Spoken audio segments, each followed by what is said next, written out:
ধ্বংস করে দেওয়ার জন্য, নিশ্চিহ্ন করে দেওয়ার জন্য আল্লাহ রাব্বুল আলামিন কে ডেকে ডেকে বলছেন, জিবরাইল আল্লাহ গো, এখানে তোমার একজন প্রিয় বান্দা আছে যিনি জীবনে কোনো দিন একটা মুহূর্তের জন্য তোমার নাফরমানি করেনি, আমি কি তাকে সহ ধ্বংস করে দেব? এবার আল্লাহ রাব্বুল আলামিন বললেন, জিবরাইল আমি যা বলেছি তাই করো, তাকে সহ ধ্বংস করে দাও। কেন গো, কেন গো তাকে সহ ধ্বংস করে দিব? কারণ জীবনে তার সামনে মানুষ অনেক অন্যায় করেছে, অনেক অত্যাচার করেছে, অনেক জুলুম করেছে, অনেক ব্যভিচার করেছে। সে পৃথিবীর স্বার্থের লোভে পড়ে কোনো দিন সে মিথ্যার প্রতিবাদ করেনি। এই জন্য তার আমল আমার দরবারে গ্রহণযোগ্য নয়, তুমি তাকে সহ ধ্বংস করে দাও। জোরে জোরে বলেন না নাউজুবিল্লাহ। বাঁচতে হলে বিচক্ষণ মানুষ হয়ে বাঁচতে হবে। কি হয়? আমি যে বললাম একটু আগে জিকিরের কথা, আপনারা কি সহজ মনে করছেন?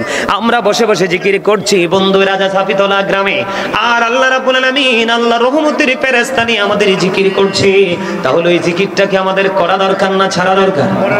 আল্লাহ বলতেছেন, remember me then I will remember you. Allah বলেছেন ফাযকুরুনি আযকুরুকুম।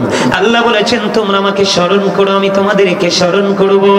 ওয়াশকুরুনি ওয়ালা তাকফুরুন।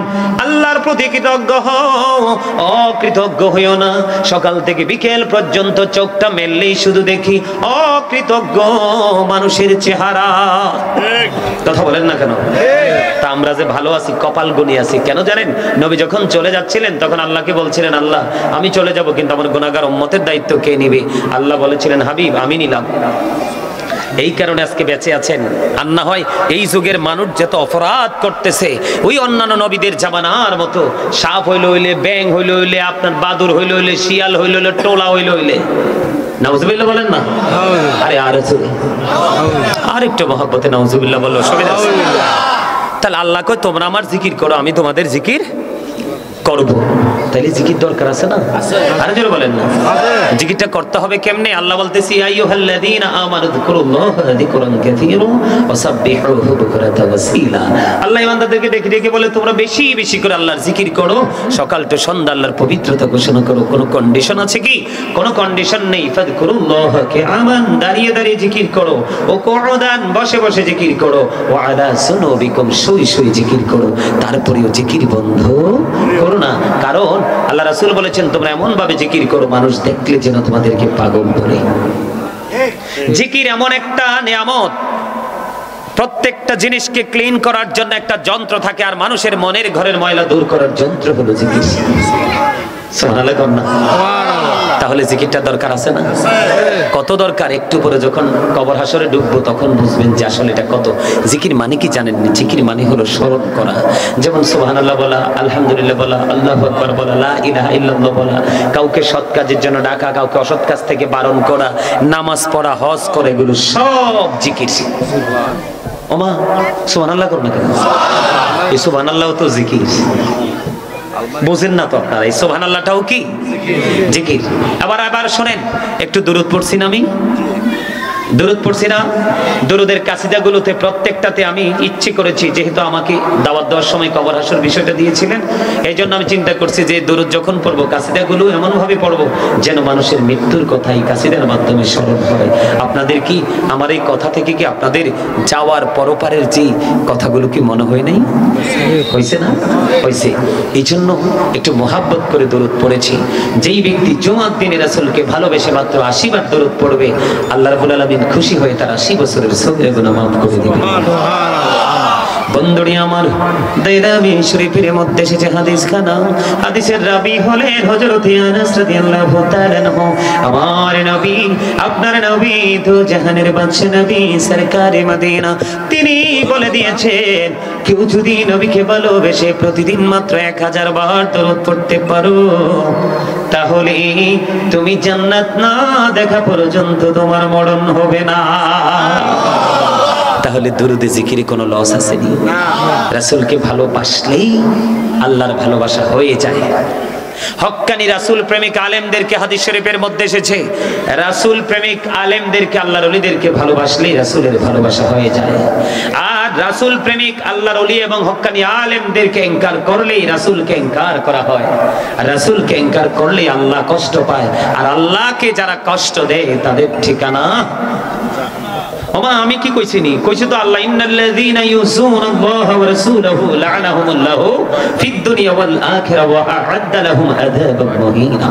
আল্লাহ এবং আল্লাহ রাসূলকে যারা কষ্ট দেয় আল্লাহ তাদেরকে দুনিয়া এবং এই দুনিয়া এবং আখিরাতে তাদেরকে আল্লাহ রাব্বুল আলামিন কি করেছেন, অভিশপ্ত করেছেন এবং লানত দিয়েছেন, তাদের জন্য লাঞ্ছনাদায়ক শাস্তি প্রস্তুত করে রেখেছেন।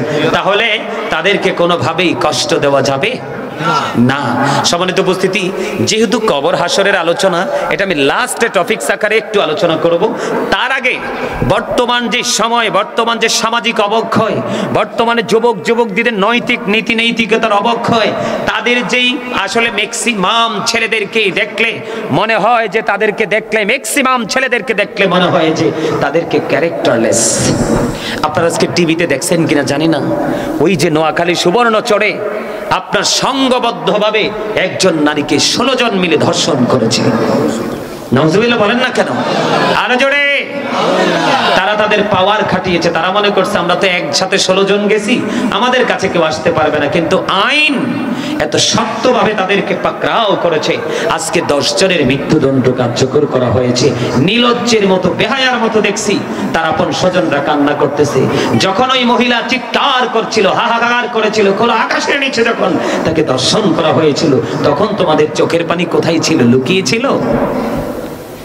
এই জায়গাটাতে কেন আসলাম, আমি শুরুটা করলাম এই জন্য, every parent should take care their children very carefully. প্রত্যেকটা পিতামাতার উচিত তাদের সন্তানের দায়িত্ব যত্ন করে সহকারে পালন করা। তার কারণ কি জানেন? মেয়ে বড় হলেই ছেড়ে দিলেন, ইউনিভার্সিটিতে চলে গেল। ছেলে বড় হলো, এখন ঘাট তার মাথাটা একটু বড় হয়েছে, হেঁটতে পারে, চলতে পারে, খাইতে পারে। আপনি ছেলেটাকে ছেড়ে দিলেন, তাহলে আপনি কিন্তু কখনোই সফল পিতামাতা হতে পারবেন না। আপনি কি মনে করছেন আপনার কি শুধু সন্তানদের জন্ম দেওয়াই দায়িত্ব? নো, আমি ছোট্ট করে বলছি, কারণ জাহান্নাম নিয়ে আলোচনা করব, এইগুলা নিয়ে আলোচনা না করলে আপনারা বুঝবেন না। আপনারা তো মনে করেন যে ওপারেও গায়ের জোর খাটাতে পারবেন, এরকম কিছু মনে করেননি? পারবেন? এরকম কি পাওয়ার দেখাতে পারবেন? এই বিশ্বাস আছে? আরে বাপরে বাপ, একটা হাতুড়ি রাখছে অসভ্যটির পিটানের জন্য। হাদিস শরীফের মধ্যে আসছে, হাতুড়িটা যদি জমিনে রাখা হয়, পৃথিবীর কেউ 1 সেকেন্ডের জন্য হাতুড়িটাকে উঠাতে পারবে না। আল্লাহু আকবার বলেন না। আরো কত খবর পাইবেন, শুধু একটু ধৈর্য ধরেন। অনেকের আবার গায়ে গরম পানির মতো আবার লাগতেও পারে, কিন্তু কিচ্ছু করার তো নাই। আল্লাহ বলছেন, রাসূল বলছেন, আল্লাহ কুমুরুন হক কথা তিদা। আর আল্লাহ কয় অকুলু কাউলান সাদীদা। আল্লাহ কয় সে দা রাইট থিং, সত্য কথাটা বলো, সঠিক কথাটা বলো, কারণ হি ওয়াজ ভেরি ট্রুথফুল। আপনার আমার প্রাণের নবী ছিলেন সত্যবাদী। জোরে জোরে কান্না সুবহানাল্লাহ। আমরা তো সেখান থেকে ট্রেনিং পাই। আল্লাহর কি আমরা কেউ দেখছি? আল্লাহকে নিজে এক কুদরতি হাতে এনে আমাদেরকে কোরআন দিয়ে গেছেন। এটা পাইছি কার থেকে? বন্ধুরে আমার দিকে তাকান। এখনকার ছেলে মেয়েরা ম্যাক্সিমাম কেন অসভ্য হয়? তার কারণ হলো আমার নবী মা খাতুনে জান্নাত ফাতেমা, তার প্রথম সন্তান হযরতে হাসান রাদিয়াল্লাহু তাআলা আনহু যখন পৃথিবীতে আসলো, আমার আপনার প্রাণের নবীজি, যিনি রাহমাতুল লিল আলামিন, ইমামুল মুরসালিন, সেই প্রাণের নবী, আমরা নামাজ পড়ার প্রস্তুতির জন্য যেমনি আযান দেই, আমার নবী হাসান রাদিয়াল্লাহু তাআলা আনহু পৃথিবীতে আসার পরে ওই আযানের মতো হাসান রাদিয়াল্লাহু তাআলা আনহুর কানে আযান দিয়েছিলেন। জোরে জোরে কন্যা সুবহানাল্লাহ। এখনকার ম্যাক্সিমাম মা সন্তান প্রসব হওয়ার যে পেইন, এটা শুরু হওয়ার আগেই ডাক্তারের কাছে চলে যায়, হসপিটালে গিয়ে অপারেশন থিয়েটারে চলে যায়, বাচ্চাটাকে অপারেশন করে বন্ধ সিজার করে বের করে দেয়। আজানের খবর নাই, কোনো কিছুর ইসলামের আইনের কোনো তোয়াক্কা করছে না, ঠিক কিনা বলে? আর জোরে।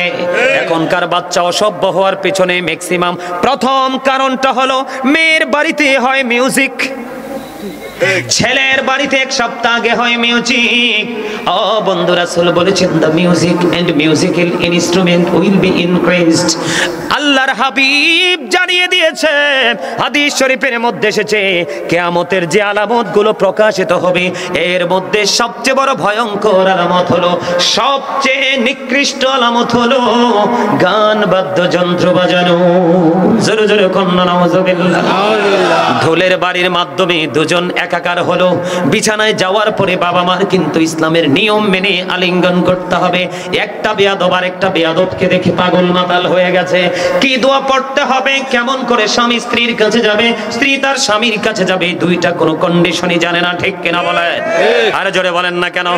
আল্লাহর হাবিব এই গান বাদ্য যন্ত্রটা নষ্ট ছেলে মেয়েদের বাবা মা যে দায়িত্বটাকে এড়িয়ে যেতে চাইবে, কোনোদিনও দায়িত্বটা এড়িয়ে যেতে পারবে না। আল্লাহর হাবিব সরকারে মদিনা তিনি বলে দিয়েছেন, কিয়ামতের পূর্বক্ষণে এক শ্রেণীর মানুষের চেহারাটা বিকৃত হয়ে যাবে, তাদেরকে মাটির মধ্যে গেড়ে দেওয়া হবে, গ্রথিতকরণ করা হবে। ইয়া রাসূলুল্লাহ, তারা কি তাওহীদ মানবে না? নবী বলেছেন মানবে।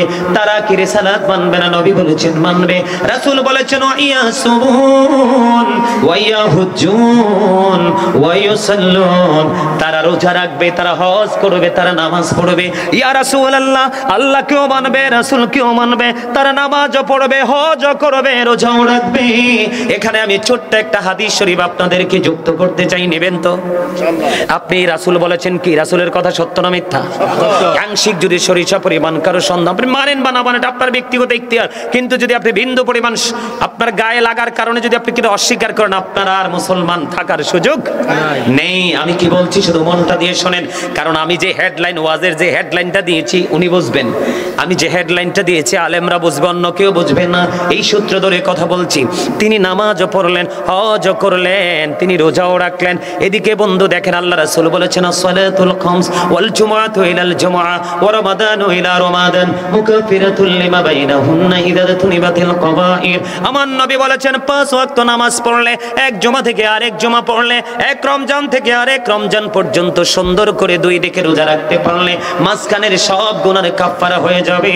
তবে শর্ত দিয়েছেন নবী, তোমরা কবিরা গুনাহ থেকে বেঁচে থাকতে হবে। আমি আপনাদেরকে বলি, 5 ওয়াক্ত নামাজের গ্যাপে, 5 ওয়াক্ত নামাজের কারণে গুনাহ মাফ হয়ে যায়। এক জুমা থেকে আরেক জুমার মাঝখানে 6 বা 7 দিনের গ্যাপের গুনাহ মাফ হয়ে যায়। এত চমৎকার হাদিস আমার নবী বলেছেন। আবার নবীজি বলেছেন ওয়াইয়াসুমুন ওয়াইয়াহুজ্জুন ওয়া ইউসাল্লুন, নামাজ পড়বে, হজ করবে, রোজাও রাখবে। ইয়া রাসূলুল্লাহ, তারপরেও কি তার সাজাটা বহাল থাকবে? নবীজি বলেছেন তারপরেও তার সাজাটা বহাল থাকবে। কেন? তারা মদ গাঁজার আসর বসাবে, গান বাদ্যযন্ত্রের আসর বসাবে, যেটা মানুষের মস্তিষ্কটাকে বিক্রি করে দিবে। জোরে জোরে কন্না নাউজুবিল্লাহ। তাহলে এটা ভয়ঙ্কর, ভয়ঙ্কর না? এই রাসূল বলেছেন গানের আসরে যায় পাপীরা। কারা? কথা বলে না। কান লাগায় গান শুনে ফাসিকরা, আর গান শুনে যারা মজা নিল, রাসূল বলেছেন তারা যেন কুফরি করলো।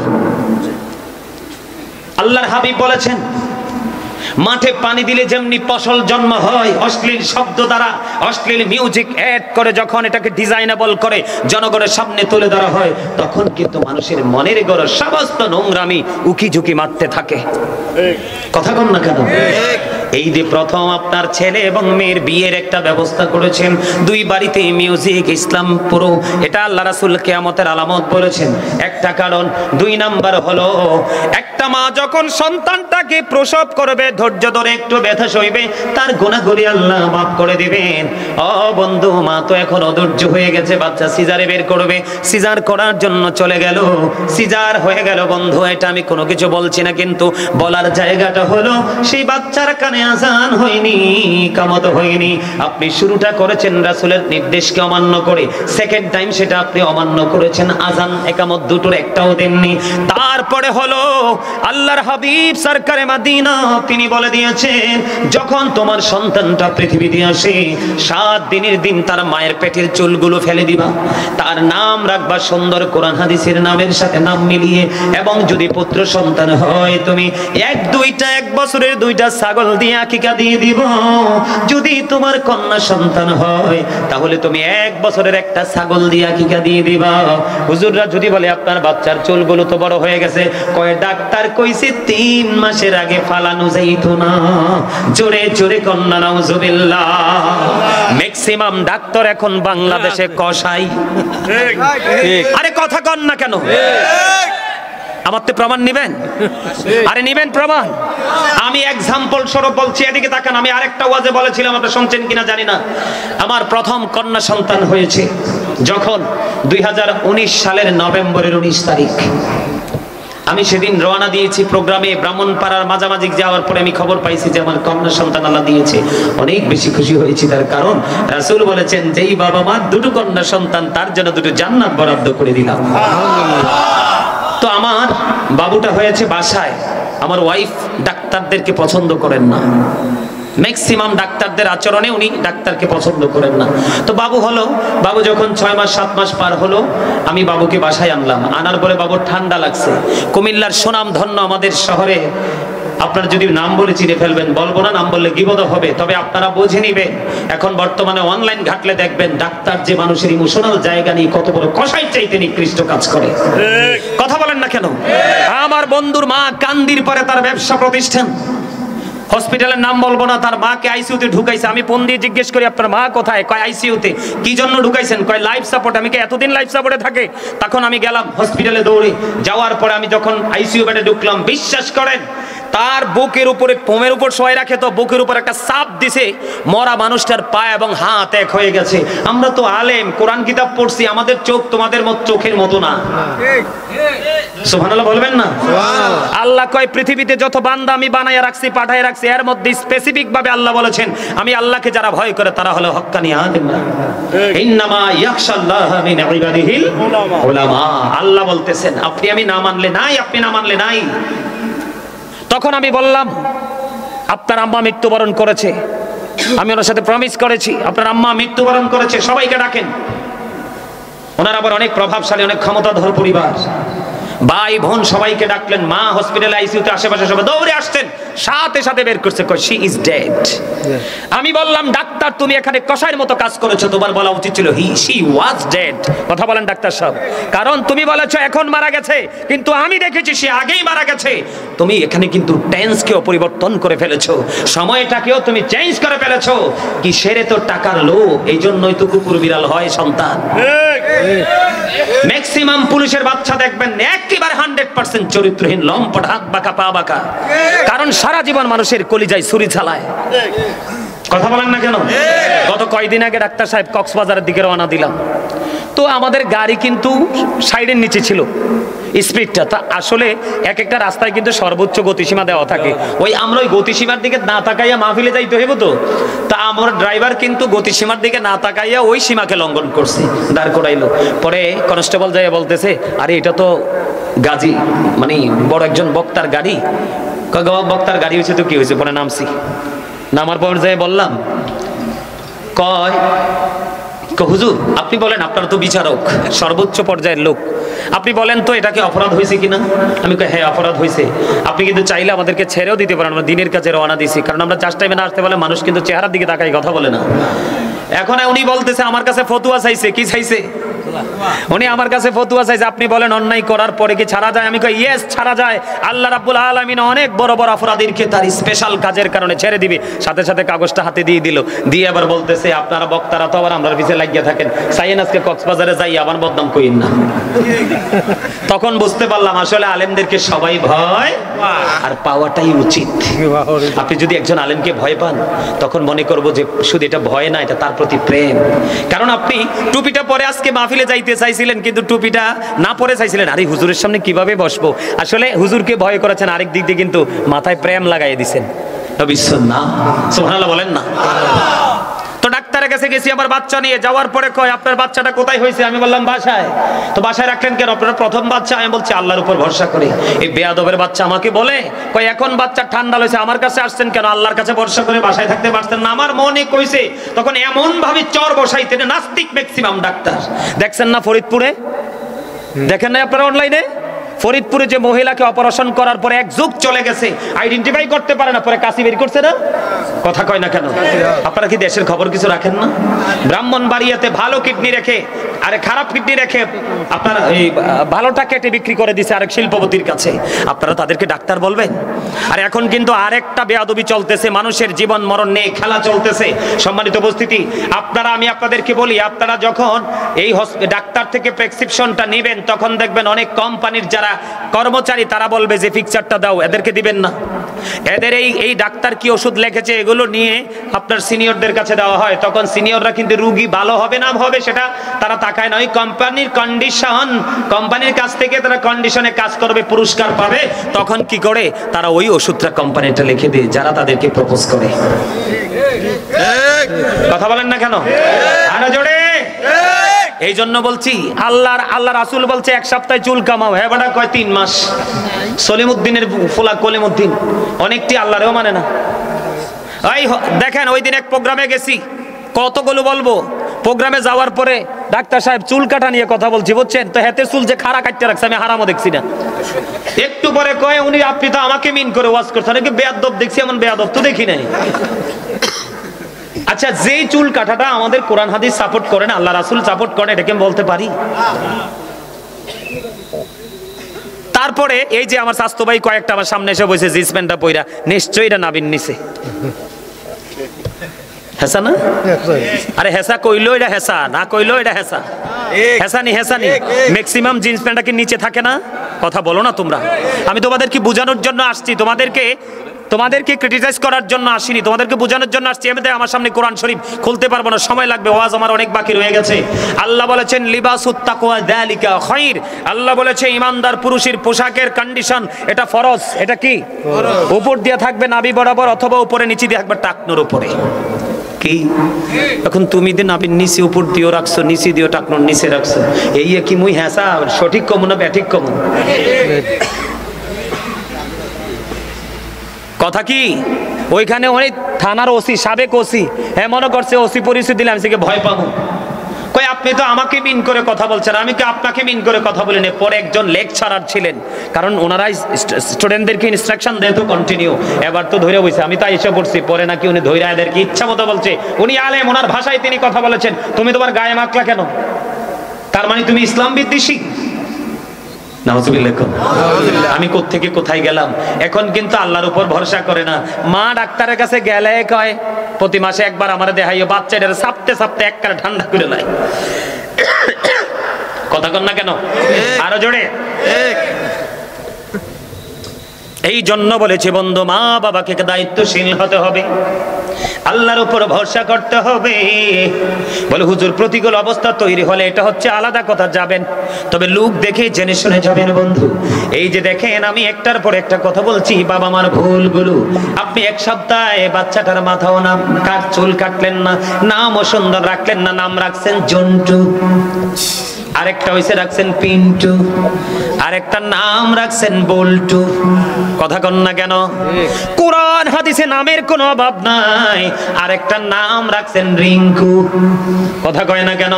কয় আমরা স্বাস্থ্য ভাই, জ্যাঠতো ভাই, খালতো ভাই, ফুফাতো ভাই, সাইর ভাই মিল্লা নান্টু মন্টু জন্টু রিঙ্কু মিল্লা রাখা লাইছে। কোরআন হাদিসের কোনো খবর নাই। নামের কারণেও একজন মানুষ বরকত হয়ে যায়। কাল হাসরের দিন নামের কারণে অনেক নারী এবং পুরুষ জান্নাতে যাবে রে।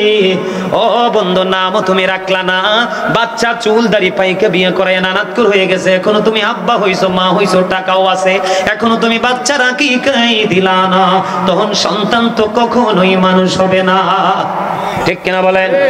2 বছর মা তার সন্তানকে ছেলে হোক মেয়ে হোক দুধ বুকের দুধ খাওয়াতে হবে, কারণ বাচ্চা বেড়ে ওঠার জন্য 5 টাইমে যে উপাদানগুলো, সব উপাদান মায়ের 2 স্তনে আল্লাহ দিয়ে দিয়েছে। এখন বর্তমানে আমার আত্মীয় স্বজনের মধ্যে অনেক দেখছি বাচ্চাটা সিজারে হইছে, হওয়ার পর পরে কিন্তু দুধের ডিব্বা লই আইছে। এখন মা বাচ্চার স্তন কেমন এটা অনেক বাচ্চা দেখে না। তুমি আরেকটা করল আল্লাহ রাসূলের অর্ডারের অবমাননা। ডাক্তার সাহেব কি বলেন? আমার লোকের থেকে মনে মনে রাগ হইতেছে। আমি আপনারে কইছি না, আমি আপনার চিনিও না, আমি যেটারে দেখছি সেইটারে কইছি। আরো আছে, আপনারা কইবেন হুজুরের মনে ডাক্তারের লগে, আমি আপনারা বলবেন হুজুরের মনে ডাক্তারের সাথে কি আছে?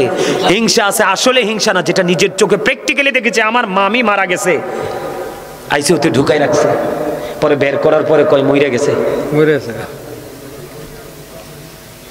আরে না, এই আমার পর আরেকটা বক্তা থাকলে খুশি হইবে? তাহলে ওয়াজটা শুরু করে দিব আর কি।